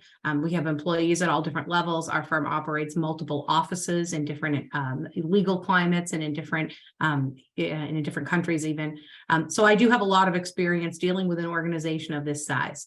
My legal training and experience is in the financial area, and specifically with clients who are facing some element of financial distress. This is the number one reason I decided to run this year, because I really felt like my skills were complementary to the skills of the other members of the school committee. There isn't anyone on the school committee now who has this legal and financial background. And again, not only do I have it from an educational standpoint, but I have it from a practice standpoint as well. So I feel that if my firm trusts me with these duties as part of my day job, then I can be trusted to work with Belmont as well. Thank you. Rachel, the same question, please. Well, I think a lot of people don't think of how much HR is involved with money decisions, but we are. So I have a lot of experience of sort of looking at things that are must-haves or want-haves, the salaries, the commissions, how do we pay for benefits? How do we get the best deal for our benefits? Bringing in vendors, bringing in, looking at different innovative ways where we can supply what it is that will help us attract the best talent and keep them with us, and also keep us within our budget and what the funds that are coming in. So while my background doesn't say finance, I do have experience with looking at the numbers and making it work so that our workplace continues to be attractive. Thank you. Thank you. And Jung, can you answer that question for us, please? Sure. As an actuary and a CFA, in my past, I work with large companies and specifically with their retiree welfare plan and their pension plan. So I have seen budgeting in terms of the money that need to be contributing to the pension plan and money that need to be provided for benefit, looking at a lot of line item discussion, as well as how investment will translate into future cash flows. So my experience in finance will work well in terms of not just looking at our current budget, but also planning for future expenses, receipts, as well as adjustments. Thank you. Thank you very much. Okay, we have two questions left. Rachel, you're first on this one. If the state no longer requires community service, would you support that Belmont should? I absolutely think that community service is an important part of an education. We're doing our students a disservice if we send them out into the world with no experience of contributing and being a help to their community. Moreover, we see a lot of, I hear a lot of things that sort of like school side, town side, school side, town side. When we're talking about the school budget, we're talking about our schools. And if our students are out there making our town a better place, it can help bring us together. The school, the town, families with young children, older people. So I think it's something we should require and something that's of great benefit to our students and our town. Thank you. Jung, can you talk to us about your opinions and what you would support regarding community service? Oh, I believe community service is a great thing for the student to experience, both in terms of what they can learn outside of school, as well as the ability to talk about their accomplishment, their goals, their dreams, and their wishes. One of the things I do as interviewer for MIT is asking the kids, beyond academic or sports, what else do they do in life? What else do they do in their community, so that we can gauge their involvement beyond just learning how to, study or learning how to take tests. So not just community service for community service sake, but it is something that help the kids grow up, learn to talk to other people, learn to or have the experience to apply to colleges and in a way that like fill up their portfolio and be a more attractive candidate. So I Thank you fully very, support it. thank you very much. And Amy, I'm not going to forget you this time. It's your turn. All right, thank you. Short answer is absolutely. Belmont, I've grown up here and I know how this town works and how this town runs. And even evident on this call, all of the folks who have volunteered their time to run for town meeting member and who are volunteered to serve in all of these other offices, it is apparent that Belmont is a town that has been run on the backs of volunteers for many, many, many years. And that's the way things should be. We need to teach our kids as part of the academic education that it's incumbent on everyone to become a citizen of the world and a citizen of their own communities. So beyond, having it as a credential that you can use to apply to whatever you're going to do next, it's something that we can all learn from and benefit from if we're forced to take a look at what we can contribute to our communities outside of the classroom. So absolutely, I support community service. Thank you. And here's our last question before closing statements. How can the school committee work more closely with the town? And I would assume part of that would be communication, a question about communication. John, would you answer that first, please? Can you repeat the question, please? Yes. How can the school committee work more closely with the town? And I would assume you should discuss communication. As school committee, we are always available to the town if anybody wants to talk to us about that. And in addition, part of our job is to explain how we're going to be able to, how we distribute the money to spend in the schools. I believe it's important for the school committee, for the teachers union, as well as the town to work together to make the school better. As a mediator, I pride myself to be someone who can listen to other opinions and be able to change my mind when it's appropriate. And, in general, school committee are leaders of the town, and we are here to work with the town and to provide the best experience for our students and to spend the money wisely. Thank you very much. Amy, same question, please.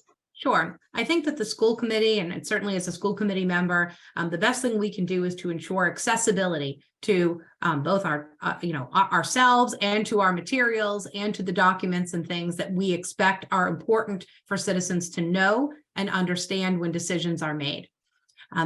Obviously, we know the open meeting law requires that school committee meetings be conducted in public. However, this isn't really enough, because what we really need to be able to do is to explain to people why decisions are made and on what basis.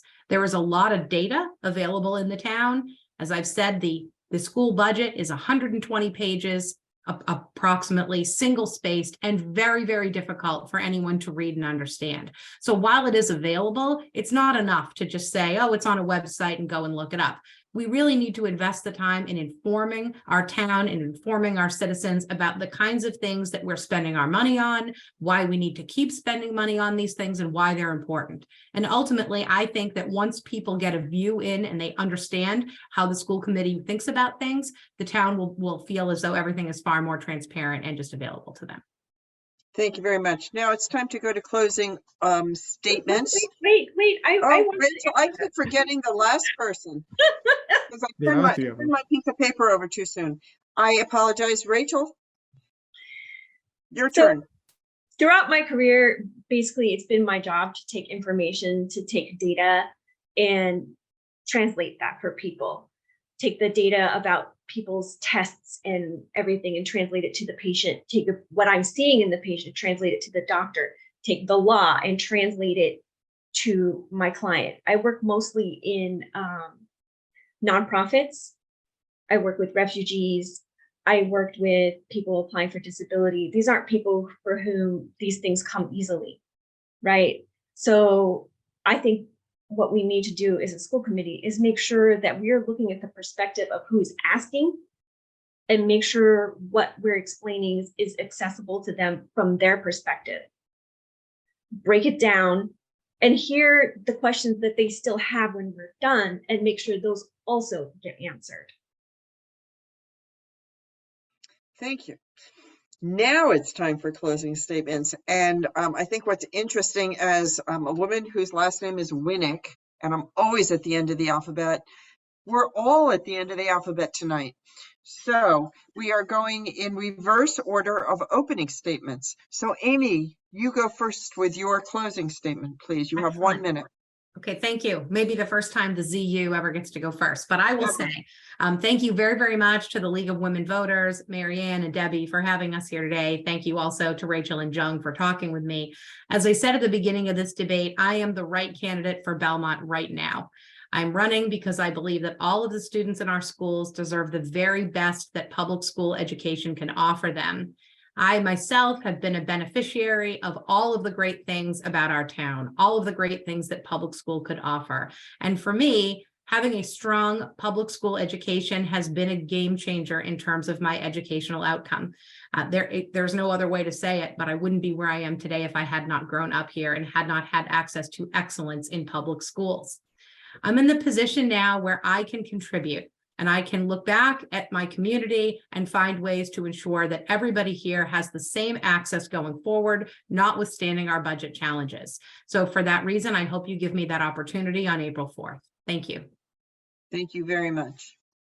Jung, your closing statement, please. Hi. I genuinely believe that my skill and experience are what's needed for the school committee at this time of transition. As a trained mediator, I bring deep listening, compassion for others, and ability to compromise for the win-win. For my career as an actuary, I understand cash flow projection, budgeting for present and future. And for my current work as a market research analyst, I delight in insight that we can gain and from diverse feedback, opinion, and suggestions. So and also as a soccer coach, EL student growing up, as someone who knows what college is looking for in a high school graduate, I feel I can bring new perspectives and complement who's currently on the school committee. I love our town and would like to take part in making it a brighter future for everyone. I ask for your vote or one of the 2 votes that you have for our school committee, and visit jungforbelmont.com to learn more about me and to help out. Thank you. Thank you very much. And Rachel. Thank you very much for having me here tonight, and Jung and Amy for coming and talking with me too. Unlike Amy, I did not have the advantage of going to excellent public schools. And I moved to Belmont to give my kids what I didn't have. And I'm running because I want to protect what we have here in Belmont. You know, sometimes people look at a parent who has 2 kids in special education and wonder if we can relate to other parents. But the fact is, most of our students are actually in general education classrooms. And it's even more vital to us that we have skilled educators, that we have well-funded schools, because our students will be the first ones to struggle if we're making cuts and we're seeing a decline in quality. So I'm here to protect Belmont schools, academic rigor, excellence for all students. And I believe that my broad experience in creative problem solving is what we need now. Hope to get your vote. Thank you, all 3 of you. Good luck in April on Election Day. So now time to move on to a presentation on the 2 ballot questions. There are official political campaigns that were formed in favor of both questions, but there was no opposition campaign. So after much consideration and in many years of League of Women Voter forum experiences, it was decided that we could not invite the Yes campaign to speak or to write anything for the voter guide because it would not provide a balanced information. It would not provide balanced information to the voters. And the League is nothing but looking for balanced presentations for each question. So they have asked 2 individuals from your community who have expertise on each of the 2 issues to speak tonight. Neither person is involved with the Yes campaign. After we do read the ballot questions, we will not have any pro and con presentations, but we will go straight to questions. The League has prepared some questions, and we will also be able to take your audience questions again in the Q&A at the bottom of your screen, please. When we do see questions in that Q&A, we will call upon you and ask you to present your questions if you choose to. We might not get to all of the questions, but we will do our best. Ballot question number 1. Shall the town, the language of course is from the ballot, shall the town of Belmont be allowed to exempt from the provisions of Proposition 2 1/2, so called, the amounts required to pay for the bonds issued in order to pay for costs of designing, demolishing, constructing, originally equipping, and furnishing the Belmont Rink and Sports Facility located at 345 Concord Avenue in Belmont, and all costs incidental or related thereto. Now we're going to ask Anne Marie Mahoney, who is chair of the Capital Budget Committee, a town meeting member, and a former member of the Select Board, to help us out with this question. Anne Marie is also a member of the Town Municipal Skating Rink Building Committee, so she's aware of the many details planned for the new rink if the question passes. Thank you for joining us, Anne Marie. Will you please, well, your video's turned on and your audio's turned on, and we can go straight to any questions. Okay. Sure. While you're looking for a question, I just want to clarify, I'm no longer chair of the Capital Budget Committee. I may still consider myself the Queen of Capital, but I am no longer on that committee. My term was up. I am a member of the Municipal Skating Rink Building Committee. The chair, Mark Haley, was not able to be with us tonight, so I'm here taking his place. Thank you very much, and thank you for that clarification. And congratulations for completing your term. Yes, free time. Oh dear. Question 1. What will be the cost to Belmont if Belmont votes no? If Belmont votes no on the rink? Well, I think the Select Board has made it very clear that they are unwilling to put any more money into this rink.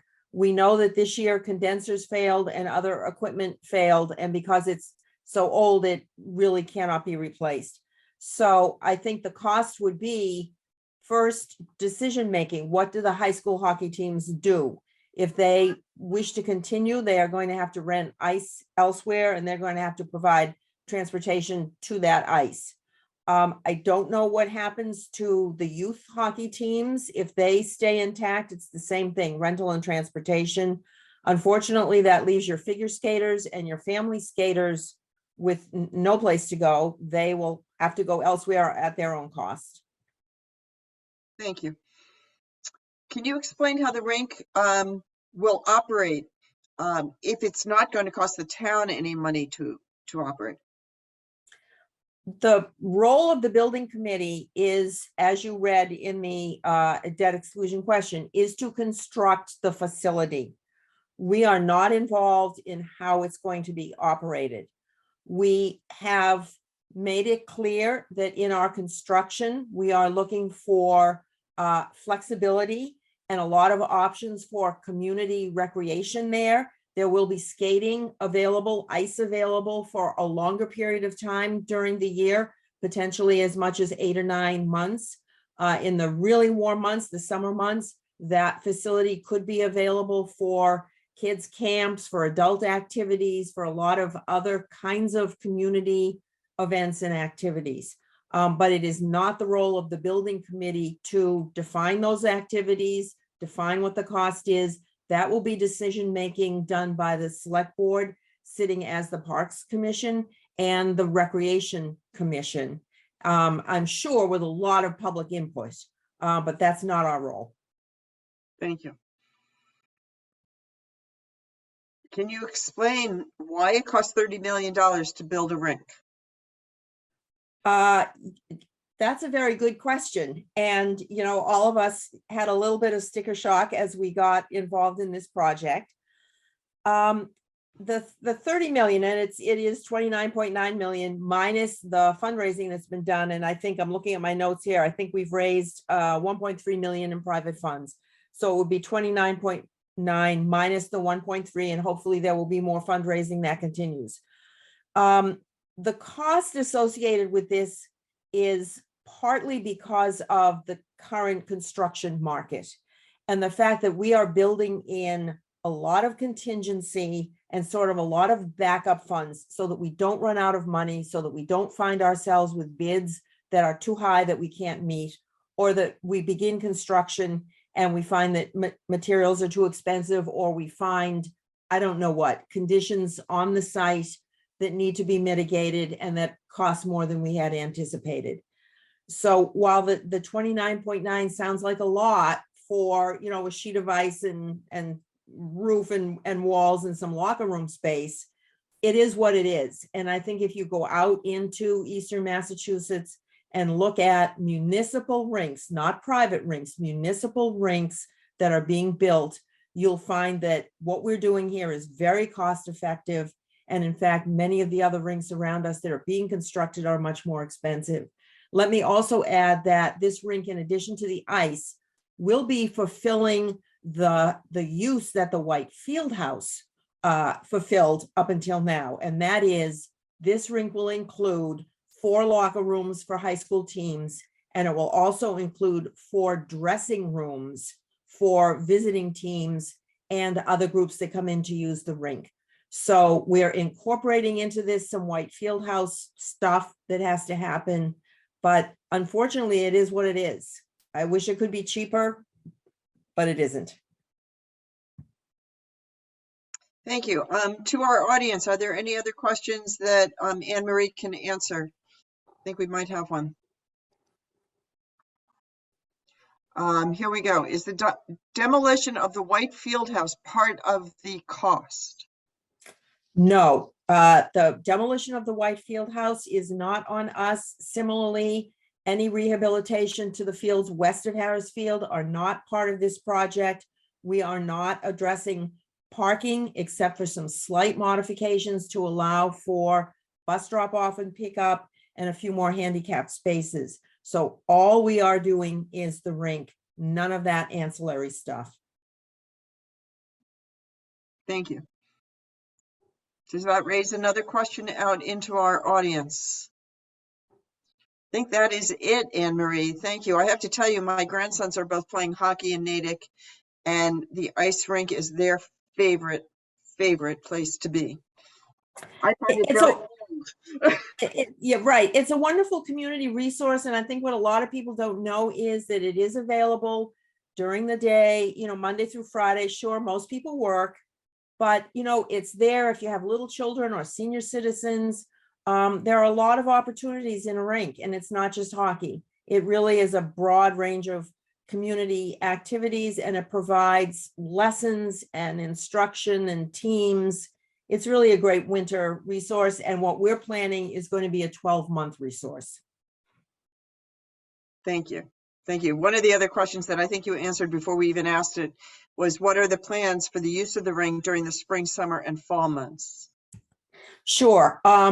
The ice time will be up for a longer number of months than we have it now.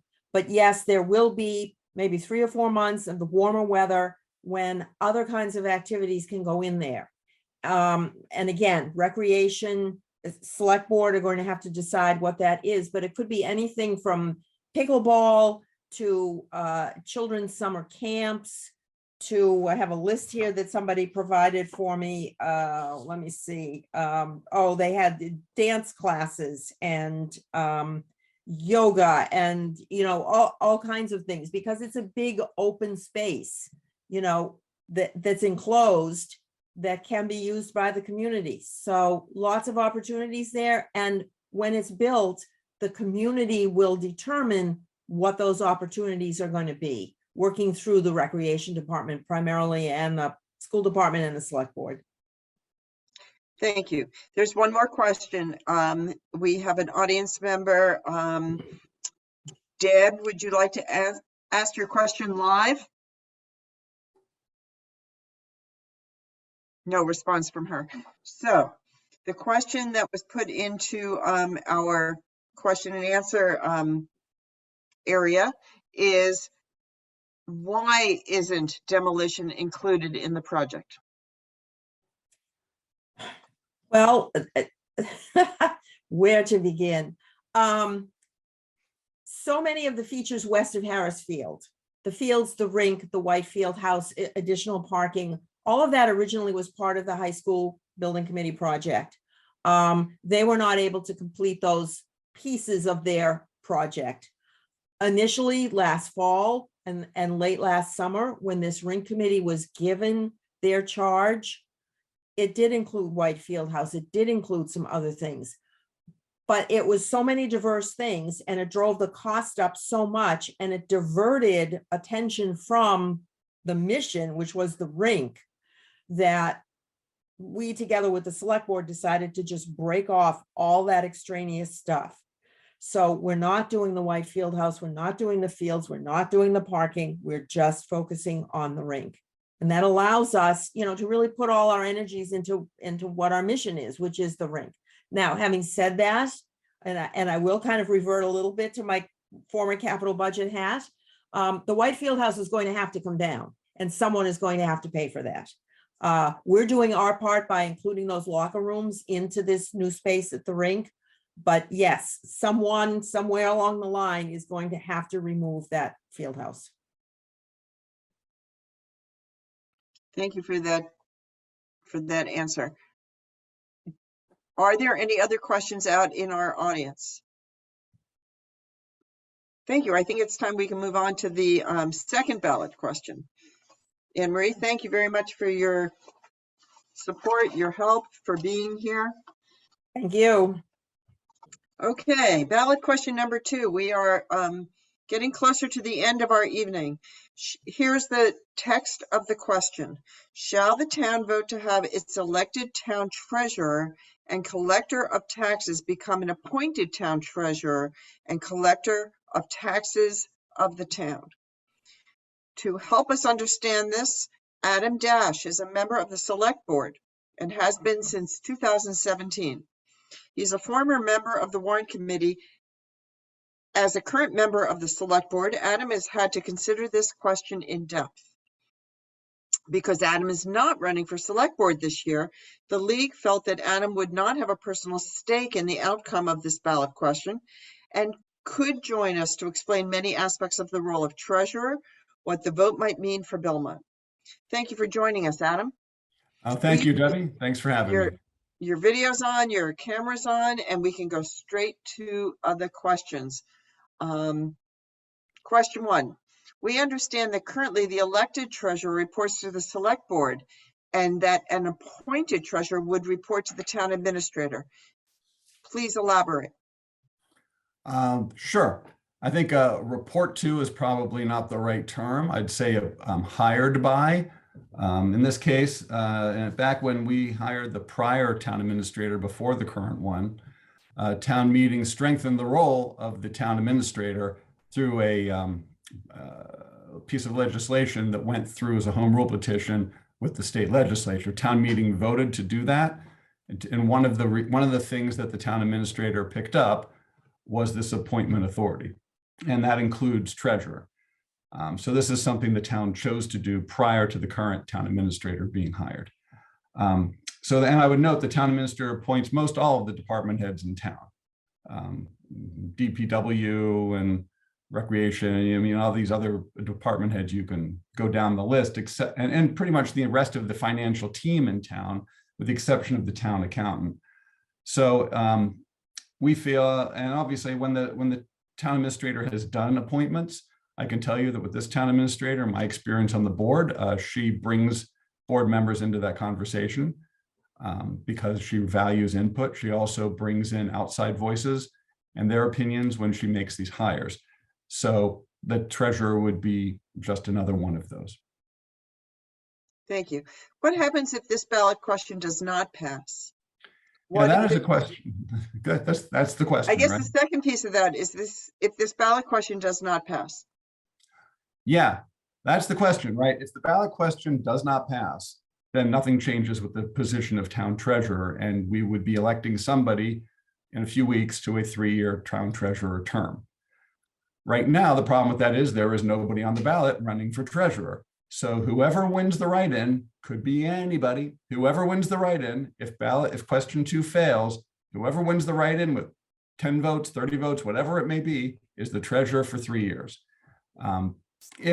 And I'll just talk about the converse while we're at this. If the town passes question 2, they'll also still be electing some write-in person for treasurer, but that person would either decline the position, which I think is the expectation, or because question 2 passed, that will become an appointed position. There's really no point in taking it.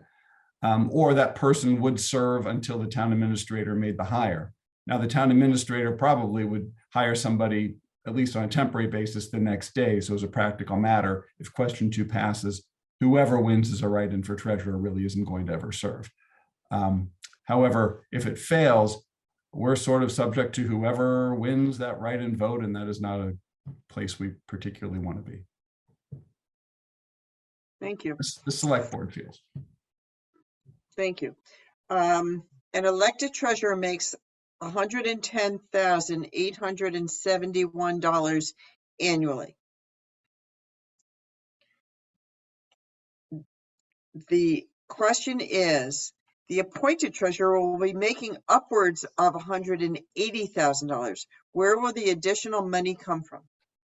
I don't know that we have set the parameters for the hiring of the salary range yet on that. Obviously, we'd have to pay the going rate. One of the things about doing the appointed town treasurer instead of the elected is we would be able to cast a wider net and go out and find the best person available and most qualified person available, rather than an elected person who is limited to a Belmont resident. Not that the person couldn't be a Belmont resident at the end of the day, but to expand the pool. In this market, the town, as many people know, has been having trouble hiring people for a whole host of positions, and it's not unique to us. I'm sure, Debbie, you've seen it in your town. It's just tough to hire right now in general. So whatever the salary, the going salary is the going salary. As far as where that would come from, that would be a budget item. It would be a salary full-time employee that would be paid what the market calls for. And benefits. And benefits, and that would come out of the budget. However, we feel, or one of the things to look at is, it's a very important financial position, one of the most important in town, to make sure that the bills go out properly, that cash is properly handled, that investments are properly made, and that we need somebody who's a professional, qualified person. And we've been very, very lucky that the current retiring treasurer, Floyd Carman, has been excellent in that regard and has held this office for a very long time and been elected with no opponent for his reelections all these years. But we were lucky to have Floyd. There's no guarantee in an elected position as treasurer that you will get somebody with that level of expertise. But in a higher position, we would. Thank you very much. Is there anything else that you'd like to add that we did not touch upon when we asked our questions? Well, I think it's important to note that this is coming out of a recommendation from the Collins Center that you heard a number of the people talk about when they were running for town meeting, that was the Collins Center out of UMass Boston, who we brought in to look at our town and make recommendations as to things we should be doing better. And one of their recommendations was very strongly that the treasurer should be appointed and not elected. So that the select board ran with that one very quickly, because our current treasurer decided not to run for re-election because he's retiring. And this, we felt, was the time to implement this Collins Center recommendation while we had an open seat. Because obviously if Floyd had stayed on, there was no reason to make the change because he was great. But now that we have an open seat, the select board felt unanimously that this was an important time to implement this Collins Center recommendation. I'd also note that town meeting voted overwhelmingly to put question 2 on the ballot after a lot of debate that went back and forth at a recent town meeting. So this is an opportunity here to hire somebody who we need at a time when I think you've all heard the other candidates speak, that we are in some desperate financial situation. We really need to round out our financial team with the best person available. Thank you very much. Oh, I had one more thing. I totally Yes, forgot. please. That actually only they're looking at communities in the state that are over 15,000 residents. 7 have elected town treasurers. Okay, 7, including us. So there's us and 6 others, which is a minuscule number. And it's us, Ludlow, Milton, and Ludlow and Milton, like us, are looking to make that appointed this year. And then you've got Rockland, Swansea, Wakefield, and Westwood, and that's it. Since 2016, a whole number of communities have switched from elected to appointed treasurers, including Arlington, Burlington, Dedham, Middleborough, Milford, Natick, North Attleboro, Somerset, Walpole, Webster, Westport. So the trend is heavily going towards appointed town treasurers. And when you look at these communities, almost all of the communities have of over 15,000. I'm not talking about a tiny, tiny town, but of over 15,000 people, almost all of those communities have appointed town treasurers. So we are just, that is the norm. We are the outlier currently. Thank you. And to the community watching our Zoom, are there any other questions that you would like to ask of Adam with regard to this ballot question? Seeing none, thank you, Adam, for your time and for your very concise explanation. That completes our program tonight. Thank you to the candidates for your willingness to run and to serve Belmont. Thank you all for joining us and participating tonight. Please don't forget to vote. There is no in-person early voting, but you can vote by mail. Remember, Election Day is Tuesday, April 4th. The League would like to thank the audience at home. Lastly, a big thank you to Belmont Media Center, who did a wonderful job arranging all the candidates to be on your screen and compiling all the videos. Belmont Media will make the recording of this event available on their website for streaming, and it will be shown a few times between now and Election Day on cable TV. The video will also be available online at belmontmedia.org and on the League website. Please remember to vote. And good night, everybody. Thank you so much.